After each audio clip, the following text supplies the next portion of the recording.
everyone. All right, so we're going to talk about a super hot topic in special education. It's something that most teachers, admins, parents, therapists hear at some point or another at the IEP table or at an IEP kind of conference, sometimes even through emails where we're talking about IEPs. So here's what is often heard. The statement of, we can't put that in the IEP. We just can't put that in the IEP.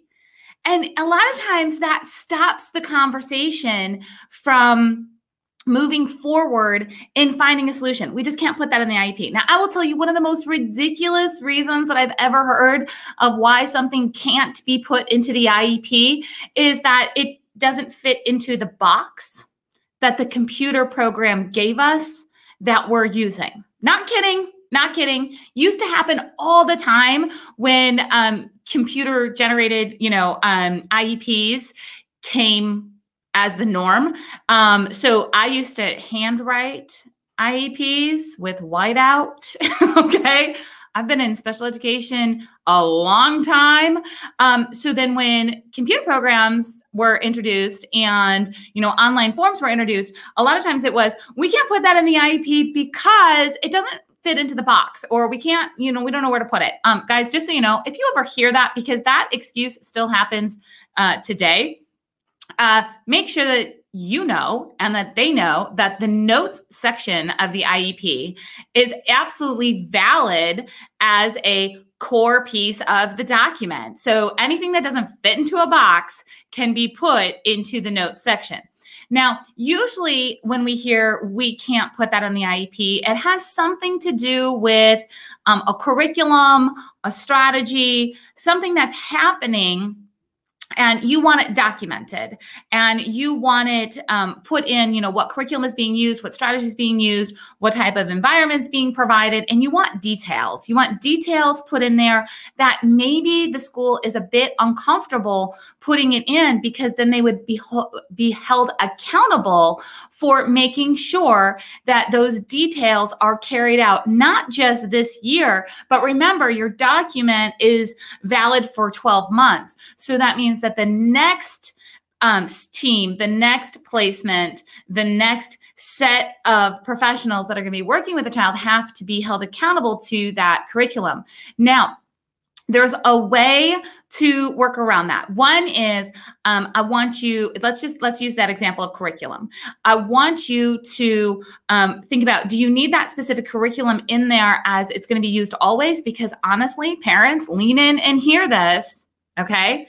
If you, negotiate real hard for a certain curriculum and that curriculum stops working for your child, there becomes well, you asked for it, so we have to keep on using it because it's in the IEP, or we have to go through switching it.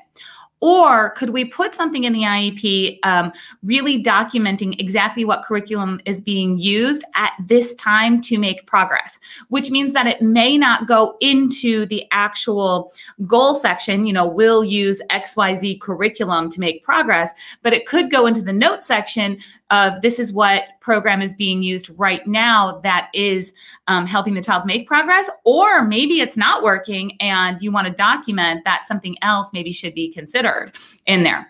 The other thing that you really want to be ready to say, and again, teachers, I love you. I was one of you. I still feel like one of you. Remember all of these tips and statements, and when we talk about advocacy letters and how to build a better IEP, this is for your benefit so you can do your job the way that you intended to, because most likely you had one vision of what it was going to be like to be a special education teacher, and now you're experiencing something different. And the strongest voice that you have is your parents of your students. So you want them to know things like that statement of, show me the policy. We can't put that in the IEP. We can't put a one-on-one aid in the IEP. We can't put, a 1-to-2 ratio on the playground for staff to students.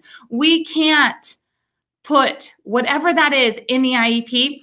just be ready to say, show me the policy. Because here's the thing, I'm not going to argue with you at the IEP table. That is not going to get us anywhere. But I am going to ask you to show me the policy. Show me the policy. Well, I don't have that policy, or we just don't do that here. Well, then show me the policy, because that's either a habit or kind of a district tradition to not put certain things into the IEP, but it's not something that is a hard and fast rule of we don't put that into the IEP, because there would have to be a policy specific to saying, you know, we don't put curriculum in the IEP, and that would go against the whole big picture, which is ideal law. Look I made it all of like 5 minutes before I say, I'm not a lawyer, I'm not practicing the law, I'm teaching you where to look. Okay, so there's nothing in the big old federal law that says you can't name a curriculum. In fact, I can tell you there are thousands, probably tens of thousands of IEPs that name curriculum. But if that's your kind of sticking point, you know, we just talked about a couple of ways to get around that. And then if you're stuck on that still, or there's another issue, you want to be able to say, show me the policy, and put that kind of burden of proof back onto the district of why they're not able to put that in the IEP. All right, guys, there is your IEP strategy for today. Keep those questions and comments coming. Share this with your special needs parents. Share this with your teacher friends, and let's get on the same page of working together to prepare all children with their unique needs for further education, employment, and independent living. I'll see you guys soon.